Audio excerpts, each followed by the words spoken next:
Hey everybody, this is the fourth here, and in this video I wanted to give you some tips to help you get the most out of the information presented in this section of the tutorial. The first tip I have for you here is to check your monocompatibility. And when I check, I don't mean obsess.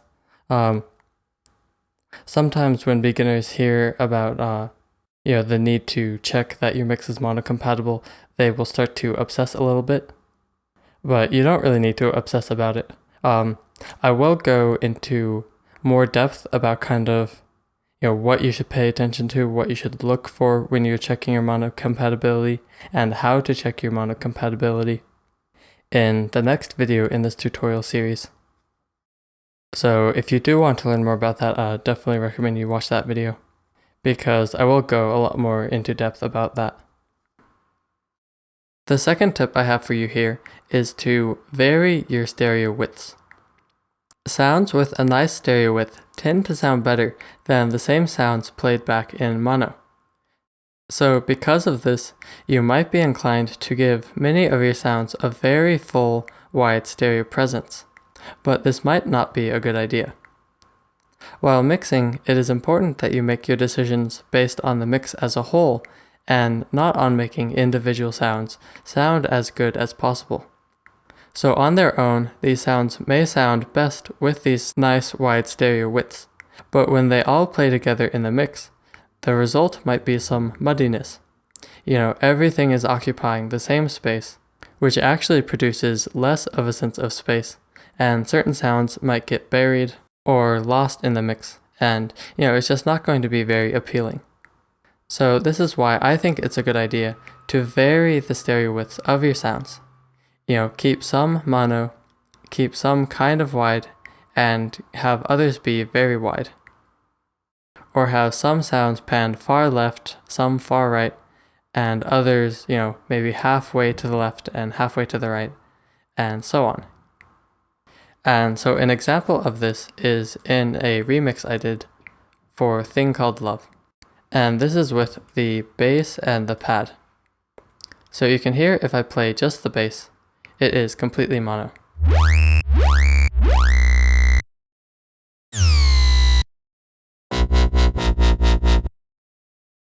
And it doesn't sound particularly good. But in the context of the full mix, there is this pad playing along with it.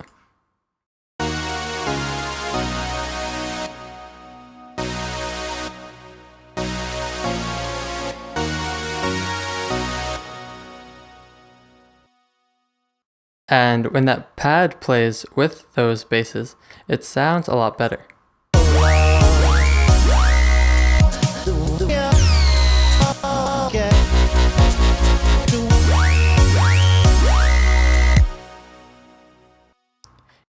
So even though the bass didn't sound particularly great on its own because it was completely mono,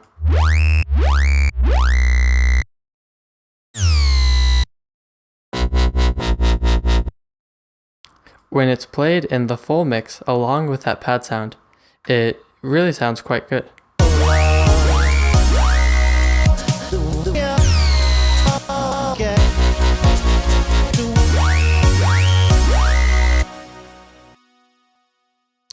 And the pad sound is allowed to be nice and wide with the bass holding up that middle, and it just sounds quite good to me.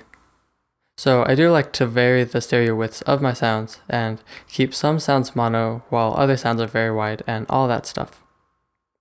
Now sometimes, your mix may sound great with many sounds that have similar stereo widths and are all very wide. So the final decision is up to you. Just pay attention to how things sound at different stereo widths and decide what sounds best, what gives the cleanest and best mix. The next step I have for you here is to balance your mix.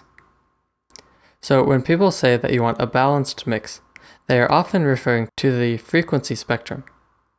But the same applies to the stereo field. If you have too much going on to just one side of the stereo field, it may be a little bit awkward for the listener. And unless this is the effect that you are trying to achieve, if you want to make your listener feel awkward, it's best to even things out and keep both ears happy. So if you have one sound that plays a lot panned to the left speaker, you probably want another sound that plays a similar amount panned to the right speaker, just so that nobody's right ear gets jealous of the left ear or anything like that. And the next tip I have for you here is mono sounds are punchier. Now, this isn't to say that sounds with some stereo width can't be punchy. I just find that mono sounds tend to be punchier. And this is because you have the same waveform playing through both speakers at the same time. So the sound simply hits you harder. And so any sound that I want to be very punchy, I will keep mono or close to it. So like my snare, my kick, or anything else. And if I want some stereo width as well as a nice punch, I will usually layer that mono sound with a sound that has a decent stereo width, while keeping the mono sound loudest. So I might use a mono snare for the punch and then have one clap pan to the left and another clap pan to the right to have that stereo width.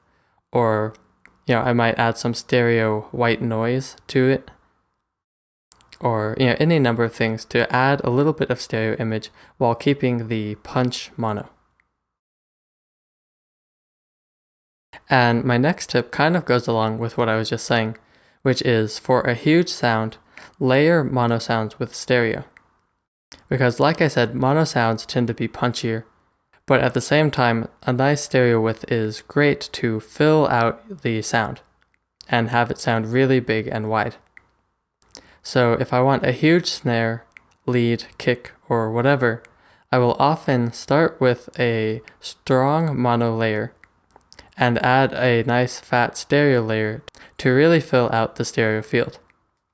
And if you listen to the thing called Love example again, I have this nice mono bass layer,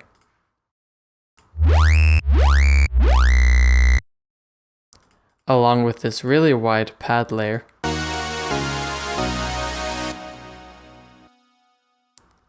and when you play them both together, it just really has a nice huge sound to it.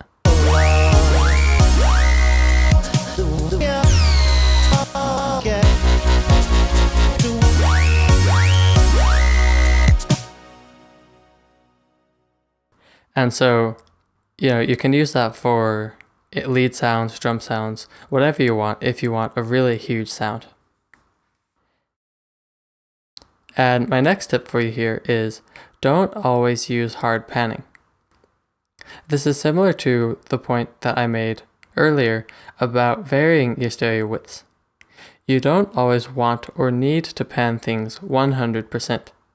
The entire stereo field is yours to play with. So maybe try panning some things 100% and others 75, 50, 25%, or any other values.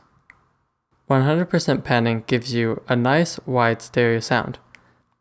But if everything is either centered or panned 100%, you can kind of lose a sense of space in your mix.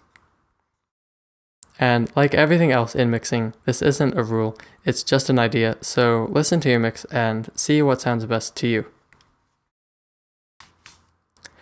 The next tip I have for you here is to try to imagine a room.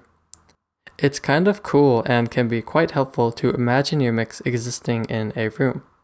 The width of your room relates to the stereo field, the height might relate to frequency, and the depth can relate to volume. And reverb settings will also be helpful for depth, which there will be more info about reverb later on in this tutorial.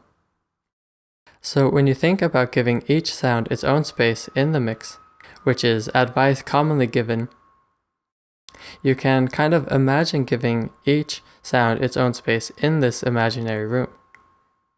Many of the tips and techniques explained previously go hand in hand with this idea. And if you want to take a really great look at this idea in more depth, I will link a video in the description that explains this idea in a really great way. And you might want to hold off on watching it until you've gone through this tutorial a little bit more, because it does use other kinds of tools and techniques from later sections in this tutorial. But I just think that that video really explains this idea of imagining a room in a really great way. And my final tip for you here is to listen carefully to panning techniques used in non-electronic dance music. Doing this may help you to understand the whole concept better, or just give you some ideas to use in your own mixes. You can and should do this with electronic dance music songs as well, but I find that certain panning techniques are utilized much more often in other styles of music than in electronic dance music. And some of these techniques aren't really all that relevant to certain genres of EDM, so you very well may not end up using them, but it's nice to understand them and know about them, because maybe you can adapt them into your own mixing in some way.